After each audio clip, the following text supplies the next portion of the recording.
You're listening to All My Friends Are Ghosts, a long-form narrative drama told in 14 parts. Episode 5, The Beginning.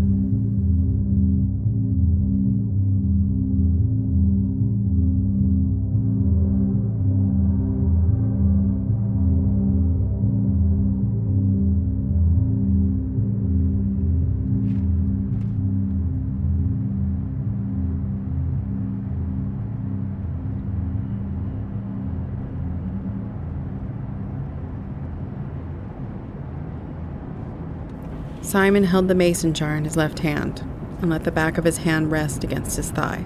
And after staring into the grainy, unrecognizable soot for several quiet minutes, he brought his head back up, leaned back into the seat, and stared through the window out into the graying, smoky dawn, through the haze of whatever tail of the galaxy they were floating around in, and thought about his mother. He remembered autumn days spent running errands in the station wagon, seated facing backward, watching the crisp brown and red leaves fly and dance above the pavement as the car passed over them. He recalled morning after morning of her trying to wake him from the depths of his typically coma-like sleep. He remembered startling awake in the bathtub to the sounds of her banging on the bathroom door when he was in middle school. And he remembered her pouring a glass of water on his face when he was in 5th grade, and he'd nodded off after silencing his alarm for the 5th morning straight. He remembered sweeter times when she entered the room in a lilting, gentle rhythm and sang songs to wake him up.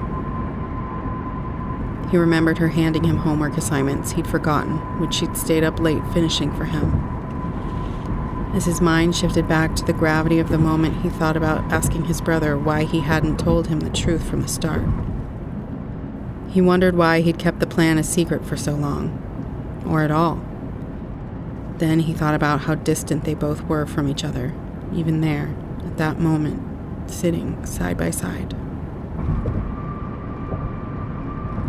Beyond the wet, hissing buzz of the interstate lay an untouched plain of iced-over grass, mountains, black blue sky, infinity, maybe nothing.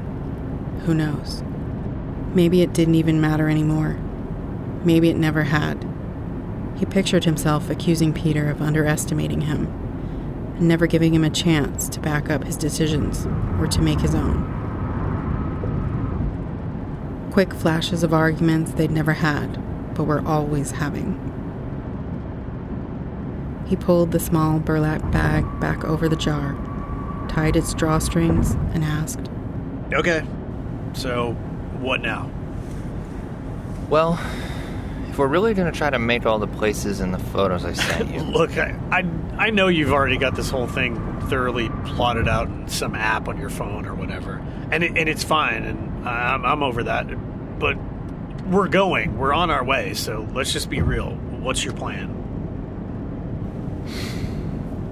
The plan is we go to the crater on the way to the funeral. We see some alligators in Louisiana. Then we go through Arkansas to Mount Rushmore. And then we're going to go back to Utah back home. I mean, why can't we just do the entire photo album? Because we can't just leave our jobs for a month or whatever. Okay, well, I can't leave my job for a month. It was a joke, Peter. Yeah, I know it was a joke.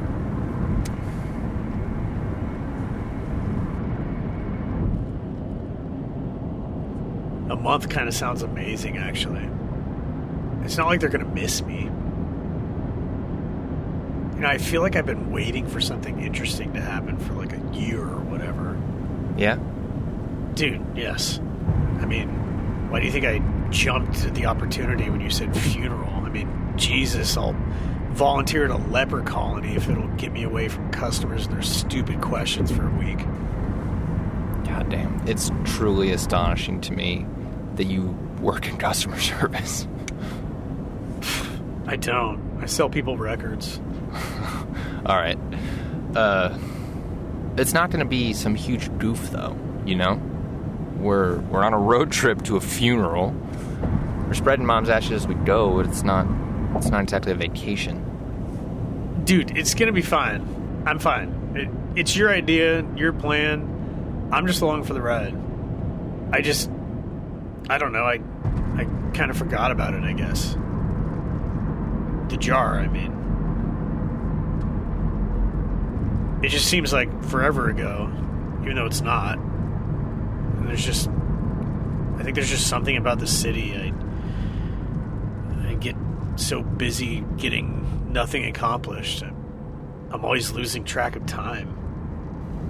I know. I've been wanting to do this for a while now.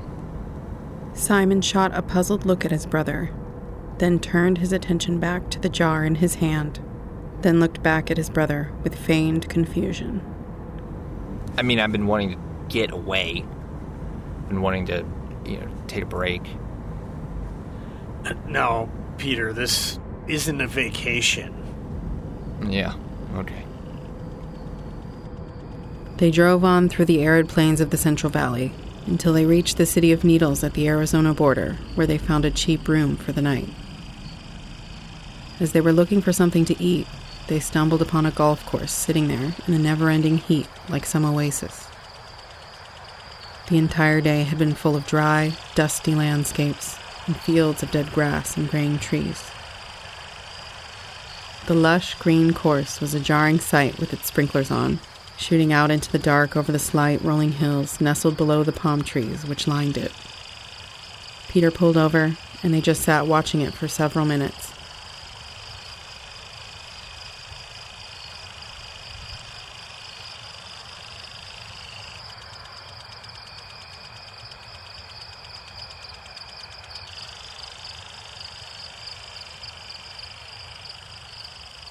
The next day, the black night air was frigid, crisp in their lungs and noses, but they decided to camp without the fly on the tent anyway. They both marveled at the vast expanse, the mountains of northern New Mexico looming all around them, a crystalline dance of celestial dust above.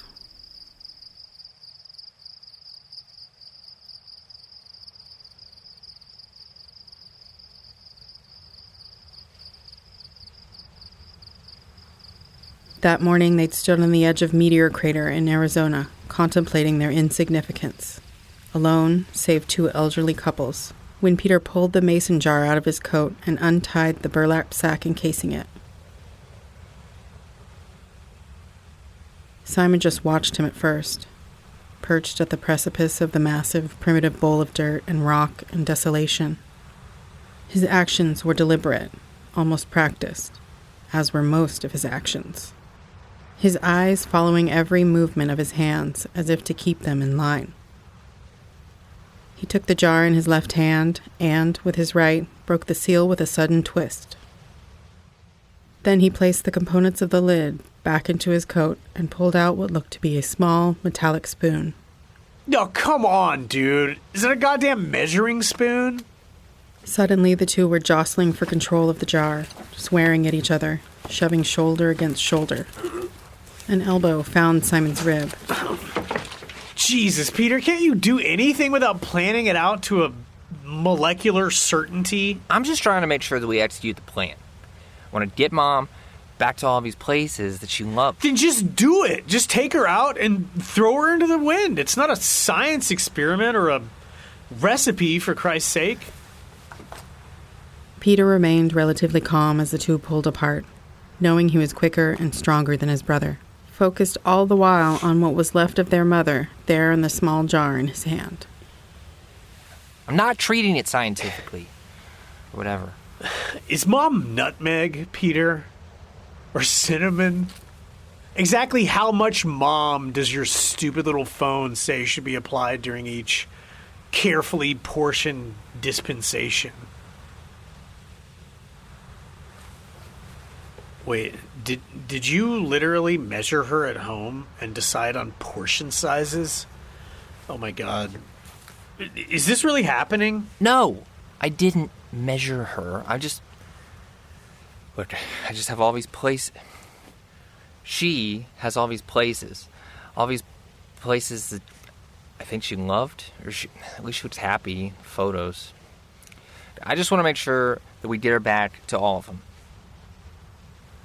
He took the small measuring spoon and held it over the opening of the jar, waiting. He eased the spoon into the jar, gave it a slow twist, and then pulled it out gingerly. He looked at the mound of gray soot just long enough to have a flash of the reality of its origins. Some immensity he couldn't bear to contemplate. And then he sent it off into the wind above the crater with a quick, jerking motion. He tapped the spoon against the rim of the jar, and then he turned and held it out to his brother. Simon stood up, took the spoon, and then reached quickly for the jar. Peter snatched it back and gave his brother a stern look, to which Simon responded with a sarcastic, pleading, fat lip and pouty-eyed expression. He handed him the jar, and Simon instantly tossed the spoon to the ground, dug a handful of ash out of it with his right hand, and stood there staring at it, while Peter darted after the spoon. It was different than he'd been imagining it, less uniform. There were large, dime-sized pieces of what looked like broken concrete, and random flecks of black and white amongst the dusty mixture. He stood and stared as bits of it were taken by the tiny gusts of wind that stirred around them. And then he held his arm out over the crater and just let it go. He thought there might be some poetic play of light or a motion like a flock of birds, all shifting their course at once. But the jagged remains just dissipated into the wind, the air, the dirt. They were gone. It didn't even seem to him like they had come from something living at all.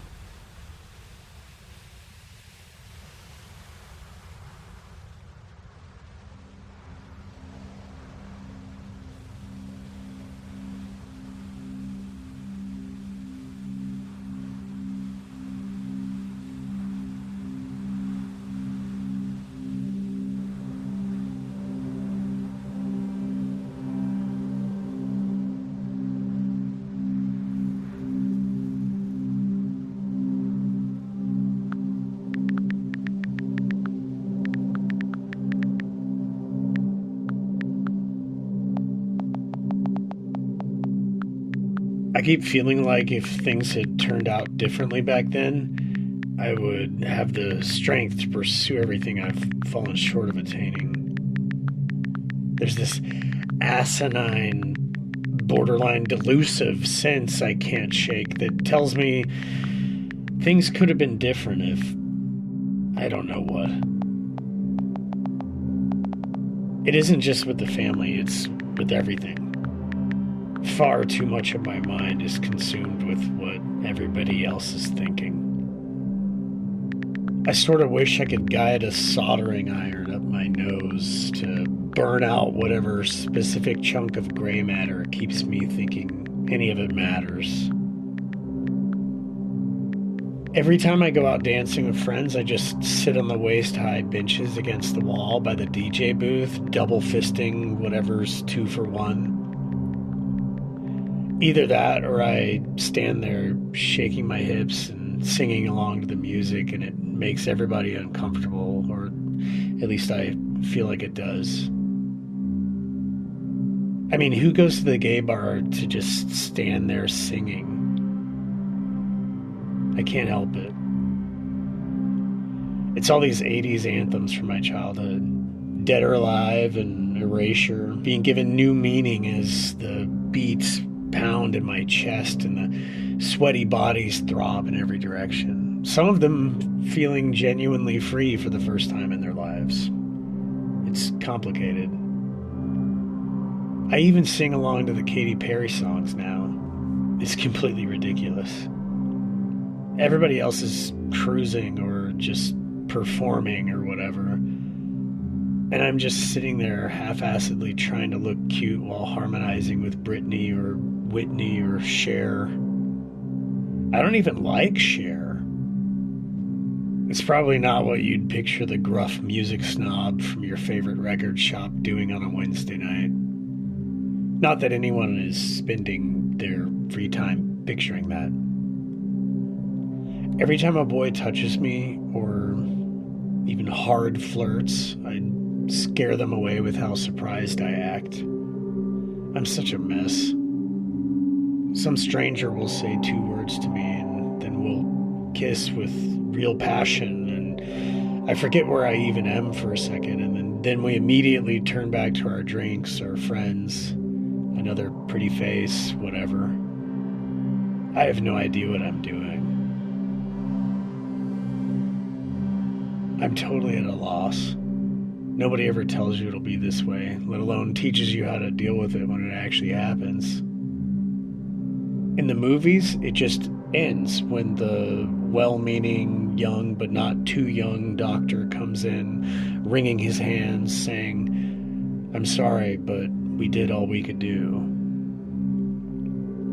In reality, you're just sitting there as he walks away in the blurry center of that split-screen shot where the audience never sees you completely losing your mind for 3 straight months. I never thought I would have to face living life without you in it. I never thought it was an option. And for all the screaming, burning parts of me that want to rage against this cliche, I have to admit that I always thought you would be the one left to pick up the pieces and soldier on. So I find myself leaned up against the wall, quickly finishing my 3rd and 4th rum and coke, and wondering how the hell I haven't flamed out already. How am I still here and you're not? I wasn't supposed to last this long. You were the heart and soul of things. The beginning and the ending. And now it's over and it's never coming back. And I just have to deal with that.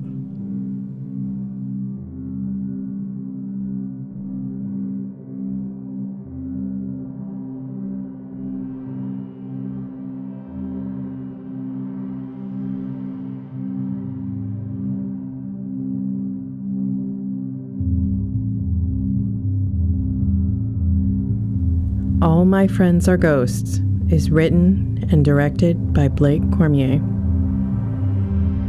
Starring Blake Cormier as Simon, Joe Barton as Peter, and Lauren Seal as the narrator.